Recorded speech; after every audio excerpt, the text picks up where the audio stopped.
forget the wonder of how you brought deliverance, the exodus of my heart. 'Cause you found it, you freed me, held back the waters for my release. Oh Yahweh, sing this with me.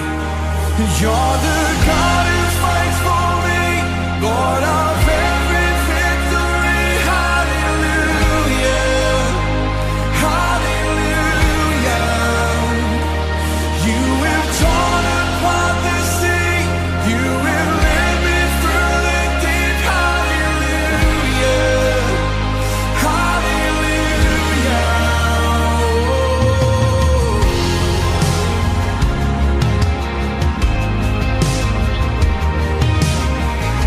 Cloud by day is the sign that you are with me. Good evening, everyone. Welcome to Evening Expresso. It's great to have you with us. As you've noticed, I'm not Reverend Jeff, but I'm filling in for him today. Maybe one day he'll grow his hair as long as mine, and that would be really, really cool to see. So I think you should all send him messages telling him to grow his hair. We'll just keep it our little secret. We'll see what happens.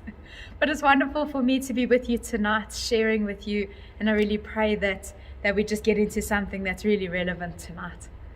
And so, as you know from last week, we're going to be looking at a series called Goliath Must Fall.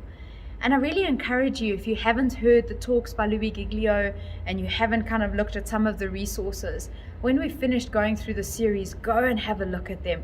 It's really, really great stuff and relevant stuff for our lives today. But as Jeff introduced last week, this evening we're specifically looking at the topic of fear must fall. So it's the same Bible story, David and Goliath in 1 Samuel chapter 17.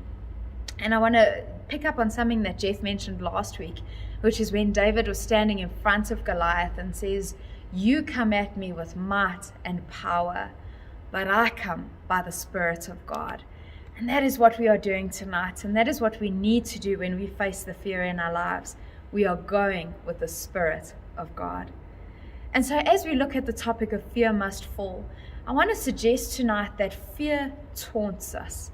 You know, it really just goes at us. And the definition of a taunt is a remark made in order to anger, wound, or insult someone. That's what fear does. Fear just throws, these remarks into our lives that either insult us or just stir us up and make us angry, or actually wound us and really, really cut deep. And I want to just go back to the story of David and Goliath in 1 Samuel 17 and read verse 4.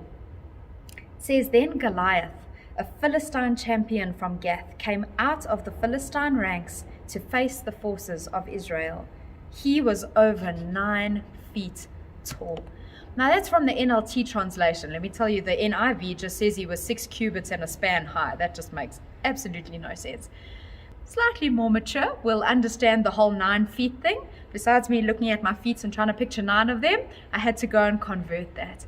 Goliath was over 2.7 meters tall. That is ridiculous. He was standing there, huge man in all his armor with all his weapons by his side. That's terrifying. For someone like me who's short, that's even more terrifying. But he was this fear. And then if we skip ahead to verse 8, it says the following: "Goliath stood and shouted a taunt across to the Israelites." This is the NLT version. "Why are you all coming out to fight?" He shouted a taunt. Why are you even bothering? And so I want to ask you tonight, what fear is taunting you in your life? Is it the fear of depression that's pulling you back? The fear that says, why are you even bothering to get up this morning? They're not going to miss you at work. It's not like you're going to accomplish anything anyway. Just stay in bed all day. Is it the fear that the world has just reached such a dark place that we can't face it? The fear that says, don't even bother switching on the news because you're just going to read about more COVID deaths. You're going to read about the violence in Afghanistan. You're going to read about death and destruction and bad news. Is it the fear that the world is never going to be the same again? That you might lose loved ones, that you might lose your life? Is that fear just taunting you and stopping you from being the person of joy and strength that God has called you to be? What fear is taunting you today? And as I know that that fear has just popped into your mind, I want you to remember that fear must fall, fear can fall, and if you offer it to Jesus, fear will fall. As much as it taunts you. I found this quote as I was preparing for tonight, and it says, fear can taunt us, but Jesus has the ultimate power. Fear as it's taunting us has this ability to make us feel really small, really powerless, and really insignificant. It's almost using an illustration of, a bully terrorizing someone who's younger, and you just see that child shrink away into a corner. Even as adults, you've seen that situation where someone is being taunted and they just withdraw into themselves. That is what fear does to us. But we need to say, fear, we stop here and no further, because Jesus is the ultimate power.